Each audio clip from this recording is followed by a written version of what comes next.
हमारे शरीर में आर्मी की तरह इम्यूनिटी है जो हमारे शरीर की रक्षा करती है। तमाम प्रकार के बैक्टीरिया, वायरस और तमाम ऐसे रोगाणु हैं जो हमारे शरीर पर बराबर हमला करते रहते हैं, उनसे इम्यूनिटी ही है जो हमें बचाती है। आर्मी इसलिए कहा कि आर्मी जैसे हमारी सेना तमाम प्रकार के आतंकवाद से या बाहरी घुसपैठियों से हमें निश्चिंत करती है, हमारी रक्षा करती है, देश के नागरिकों की रक्षा करती है, हम चैन से सोते हैं।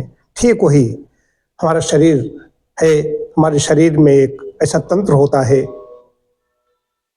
जिसे इम्यूनिटी सिस्टम, प्रतिरक्षा प्रणाली, रोग प्रतिरोधक क्षमता कहा जाता है।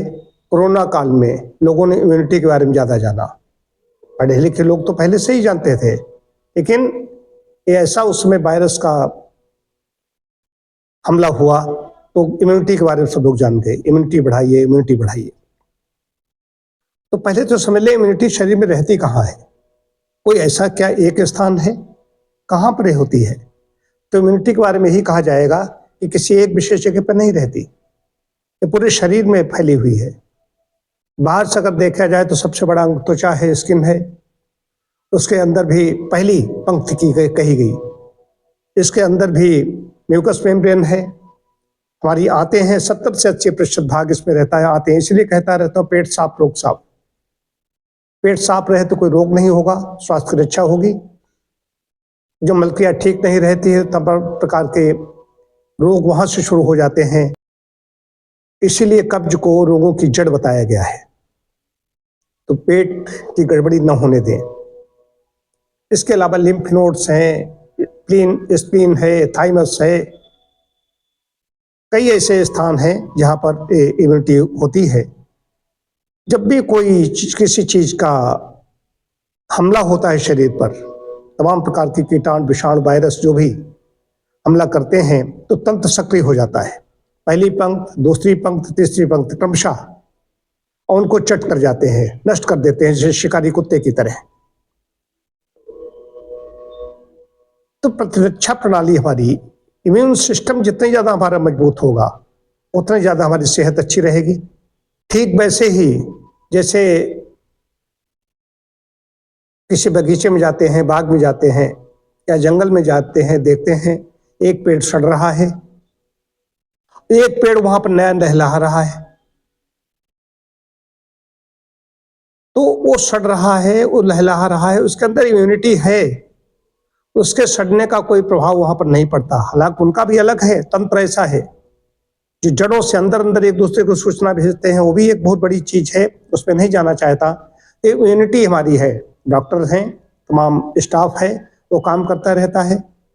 अब उसमें जाइए, जैसे कि टीबी विभाग में जाइए, ट्यूबरक्लोसिस डिपार्टमेंट पे जाएं तो वहां पर पता चलेगा कि ये सब लोग जो वहां पर काम कर रहे हैं उनके अंदर इम्यूनिटी इतनी ज्यादा है जो उन लोगों के बीच में रह करके, ऐसे रोगियों के बीच में रह करके भी सेवा कार्य करते हैं और उनकी रक्षा होती रहती है।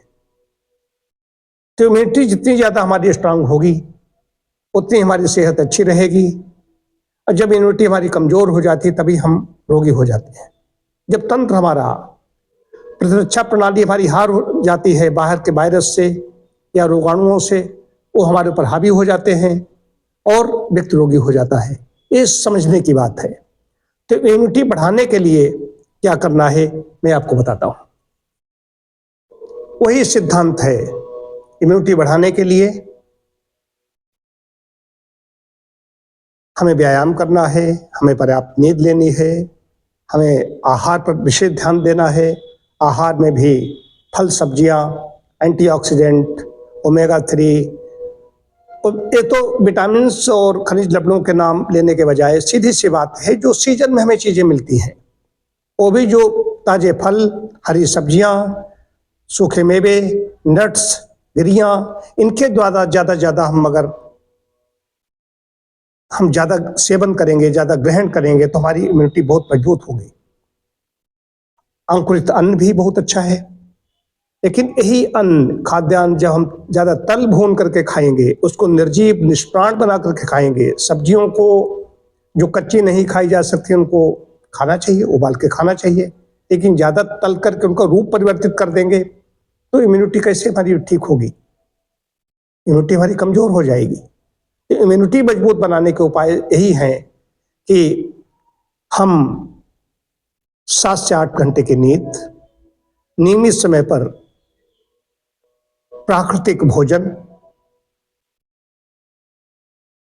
व्यायाम, धूप सेवन, तनाव प्रबंधन के लिए योग, ध्यान, जप तप, यज्ञ, हवन, पूजन, उपवास, ये सब चीजें हैं। इनसे उपवास से भी इम्यूनिटी बढ़ती है। उपवास काल में जब शरीर में कुछ पचाने के लिए नहीं होता तो इम्यूनिटी कहीं दोष होते हैं उनको नष्ट करने लगती है। तो ये सब चीजें हैं, इतना करेंगे तो हमारी इम्यूनिटी ठीक रहेगी और हम रोगों से बचे रहेंगे।